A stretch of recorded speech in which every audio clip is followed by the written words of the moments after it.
بالکل پاکستان کے لیے ایک بہت زیادہ اچھا اپورچونٹی ہے. جیسے آپ کو میں ایسے ریفرنس کے لیے بتاؤں کہ جب میں وزیر خزانہ تھا تو $124 کی $120 کا تیل ہوتا تھا. آج 65 کا ہے اور اللہ کرے گا تو 60 واٹ کا ہو جائے گا اور بھی سستا ہو جائے گا. مزید برینٹ آئل کی بات کر رہا ہوں.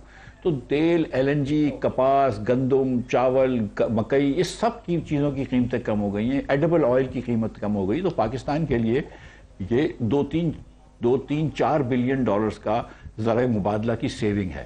تو اگر خدا نخواستہ یہ جو ٹیرف وار ہوتی ہے اور دنیا میں ریسیشن ہوتا ہے تو بھی ہمارا 1-1.5 بلین سے زیادہ کا میرا نہیں خیال ہے کہ کوئی ایکسپورٹ کم ہوگا امریکہ کے اندر.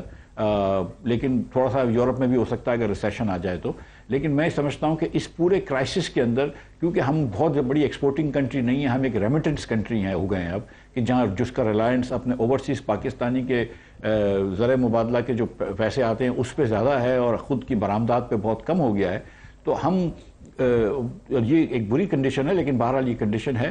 تو ہم سمجھتے ہیں کہ اگر دنیا بھر میں تیل کی اور کموڈیٹیز کی پرائسز کم ہوں گی تو we will be a little better off. تو پاکستان کی میکرو اکنامک سچویشن بہرحال بہتر ہوگی، لیکن ہماری معیشت جو ہے وہ اور سلو چلے گی.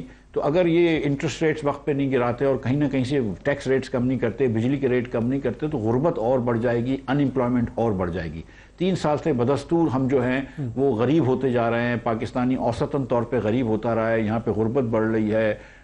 تو یہ اور خرابی ہو جائے گی. لیکن یہ جو آپ نے بات کی کہ شرح سود کو گراؤ، ٹیکسز کم کرو، بجلی سستی کر لو، اگر یہ سب ساتھ ساتھ کر لیں تو شاید کچھ آنسو پوچھے جائیں گے.